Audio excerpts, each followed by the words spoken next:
নমস্কার বন্ধুরা, আমরা ৮ থেকে ৮০ সব বয়সের শ্রোতারাই গল্প পড়তে, গল্প শুনতে ভালোবাসি। আর আমাদের channel stories in audio entertainment আপনাদের শোনায় নানা স্বাদের গল্প। আপনি আমাদের চ্যানেলে এর আগে শুনেছেন আমাদের original Christmas special story Tom's Christmas অ্যাডভেঞ্চারের প্রথম এবং দ্বিতীয় পর্ব। পর্ব দুটি আগে না শুনে থাকলে অবশ্যই শুনে নিতে পারেন আমাদের চ্যানেলে। আজ আপনি শুনবেন টমস ক্রিসমাস অ্যাডভেঞ্চারের তৃতীয় পর্ব। এর আগে আপনি শুনেছেন কিভাবে গল্পের দুই প্রধান চরিত্র টম এবং স্যান্টা ক্লজের চুরি যাওয়া গিফটের সন্ধানে গিয়ে পৌঁছন জঙ্গলের মাঝখানে এক রহস্যময় প্রাচীন দুর্গে। সেই দুর্গের সামনে তাদের ঘিরে ধরে কিছু বর্মপরা প্রহরী দল। এমন সময় তারা দুজন পিছন থেকে এক বৃদ্ধের গলার আওয়াজ শুনতে পান। এই পর্বে আপনি শুনবেন তারপর।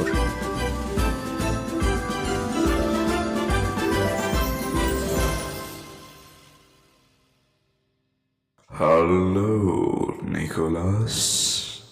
Welcome to my castle.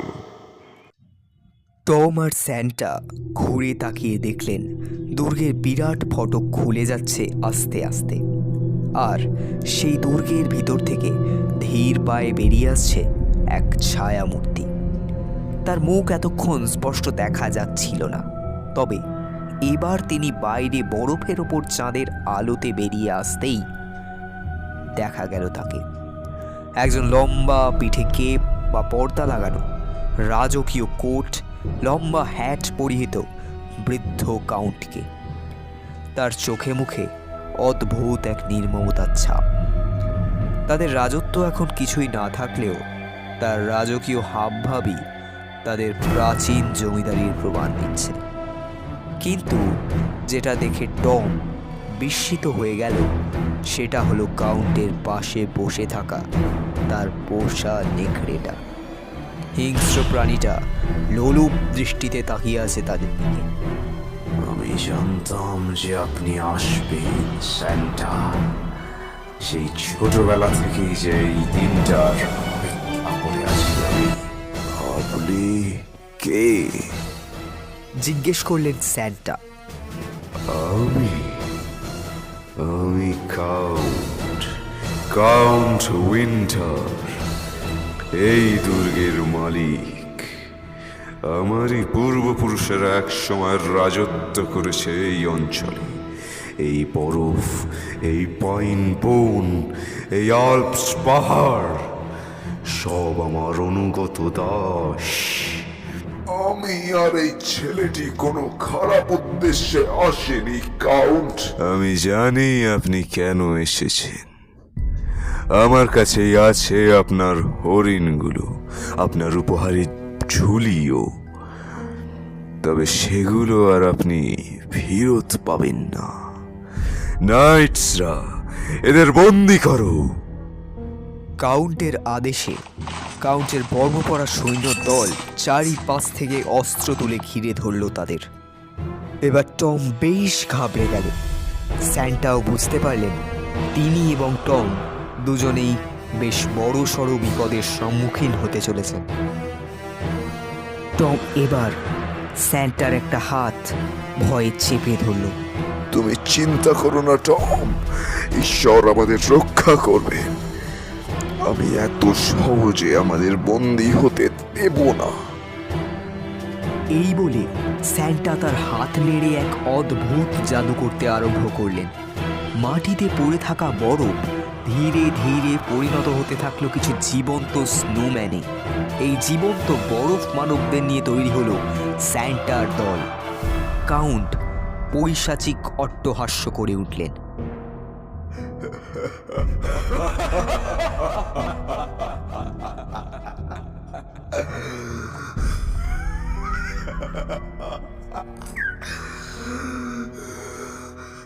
বেশ, তবে দেখা যাক কে জেতে, তোমার এই বরফের পুতুলগুলো নাকি আমার নাইটসরা।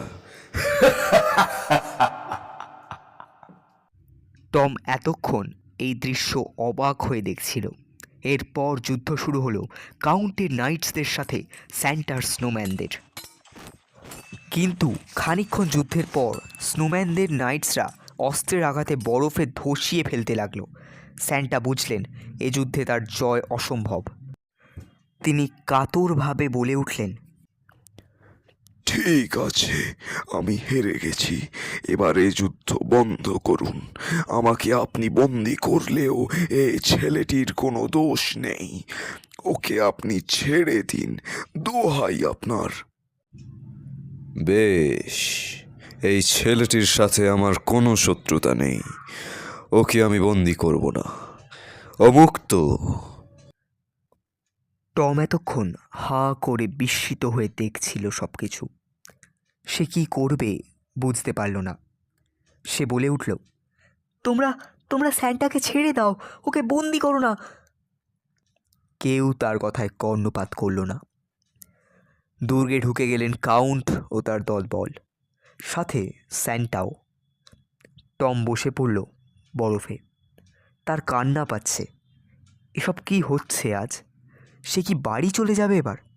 কিন্তু স্যান্টা তো তাদেরকেই উপহার দিতে এসেছিলেন, আর তিনি এখন বন্দি। তার তো কর্তব্য স্যান্টাকে বাঁচানো। এই সবই ভাবছিল টম। এমন সময় টমের মনে পড়ে গেল তার বাবা আর মায়ের মুখে শোনা স্যান্টা ক্লজের সেই গল্পটা।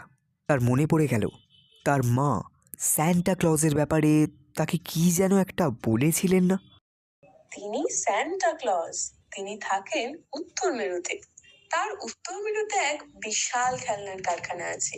সেখানে তিনি সারা বছর তার ছোট্ট সহকারী মানে এলফদের সাথে দিন রাত পরিশ্রম করে তৈরি করেন। আচ্ছা, সারা বছর যদি কত ভালো স্যান্টা কাজ আর ক্লজ খারাপ কাজ বাস্তবে করেছেন থাকেন, তার হিসেব রাখেন। তার হরিণ বাস্তবে থাকে, তাহলে উত্তর মেরুতে তার বাড়ি, তার উপহার তৈরির ফ্যাক্টরি আর তার ছোট্ট সহকারী মানে এলফরা, তারাও নিশ্চয়ই আছে। টম আর বসে রইল না। সে উঠে দাঁড়িয়ে এক দৌড় দিল জঙ্গলের ভিতর দিয়ে। সে জানে এখন তার কী করণীয়।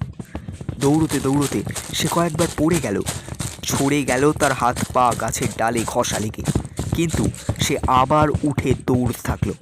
একসময় সে সেই জায়গাটায় এসে পৌঁছলো যেখানে তারা স্লেজটা আর রুডলফকে রেখে এসেছিল।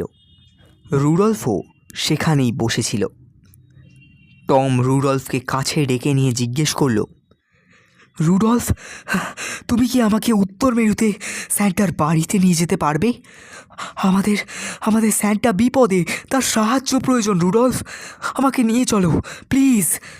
রুডলফ ঘাড় নেড়ে সম্মতি জানালো। টম বসল স্লেজটায়। স্লেজটার ভিতরে একটা সবুজ কাগজে মোড়া উপহারের বাক্স ছাড়া এখন আর কিছুই নেই। কিন্তু রুডলফ একা এত বড় স্লেজটা টানবে কী করে? এটা টানতে তো প্রায় 9টা রেইনডিয়ার লাগে। টম নেমে এসে এবার বসল রুডলফের পিঠে। এবার এক আশ্চর্য ঘটনা ঘটে গেল। টমকে পিঠে নিয়ে একটু দৌড়ানোর পর এক লাফে রুডলফ শূন্যে ভেসে উঠল। টমকে নিয়ে তারপর দ্রুত গতিতে বরফ, পাইন বন, পাহাড় সব ছাপিয়ে আকাশে শূন্যে ছুটে চলল তারা। টম কখনো এত কাছ থেকে পূর্ণিমার গোল চাঁদ দেখেনি। চাঁদটা কি বিশাল আকারের লাগছে এখান থেকে। টম দেখল নিচে ছোট ছোট আলোর বিন্দুর মতো দেখাচ্ছে তাদের গ্রাম। এরপর প্রবল গতিতে হাওয়া কাটিয়ে ছুটে চলল তারা। রুডলফের নাকে লাল উজ্জ্বল আলো সব মেঘ কুয়াশা কাটিয়ে তাদের পথ দেখাচ্ছে। এই প্রচণ্ড গতিতে টম আর চারিপাশের কিচ্ছু বুঝতে পারছিল না। এক সময় নিচে প্রবল অন্ধকারে চাঁদের আলোর প্রতিফলন দেখে টম বুঝল তারা কোনো মহাসাগরের উপর দিয়ে উড়ে চলেছে। কিছুক্ষণ পরেই টম আকাশের দিকে তাকিয়ে বিস্ময়ের সাথে দেখতে লাগলো। আকাশে ওগুলো কি? আকাশ জুড়ে বিরাট বিরাট নানা রঙের উজ্জ্বল আলো। ওগুলোর কথা টম পড়েছে তার বইতে। ওকে বলে আরোরা বোরিয়ালিস এবং তা দেখা যায় উত্তর মেরুর আকাশে। তবে কি তারা এসে গেল স্যান্টার দেশে? ধীরে ধীরে রুডলফের গতি কমে এলো। একটু একটু করে নিচের দিকে নামতে আরম্ভ করলো সে। এবার টম বুঝতে পারল নিচে শুধুই সাদা বরফ দেখা যাচ্ছে। যেদিকে দু চোখ যায় শুধু বরফ আর বরফ। সে এবার দেখল নিচে বরফের তৈরি আস্ত একটা গ্রাম আছে। সে গ্রামের প্রত্যেকটা বাড়ি বরফ দিয়ে তৈরি। কেবলমাত্র একটা বাড়ি টমের চোখে পড়ল। সেই বাড়িটা কাঠের তৈরি। বাড়িটার চিমনি দিয়ে ধোঁয়া বেরোচ্ছে। রুডলফ গিয়ে নামল ঠিক সেই বাড়িটার সামনে। টম নামল রুডলফের পিঠ থেকে। সে দেখল বাড়িটা আলো দিয়ে সাজানো। বাড়িটার সামনে খুব সুন্দর করে সাজানো আছে একটা ক্রিসমাস ট্রি। বাড়িটার দরজায় একটা নেম প্লেট দেখতে পেল টম। তাতে লেখা mister and missus Claus. Tom বুঝল এই বাড়িটাই তাহলে স্যান্টা ক্লজের বাড়ি। এতক্ষণ আপনারা আমাদের চ্যানেলে শুনছিলেন আমাদের original Christmas special story Tom's Christmas অ্যাডভেঞ্চারের 3য় পর্ব। স্যান্টা ক্লজ তো বন্দী হলেন কাউন্ট উইন্টারের প্রহরীদের হাতে। টম এবার এসেছে স্যান্টা ক্লজেরই দেশে স্যান্টা ক্লজকে সাহায্য করার উদ্দেশ্যে। কিন্তু টম কি পারবে স্যান্টা ক্লজকে বাঁচাতে?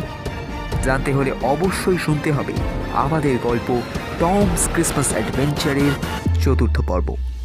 গল্পটির রচনায়, পরিচালনায়, গল্প পাঠে এবং টমের চরিত্রে আমি সমাদৃত গাঙ্গুলি।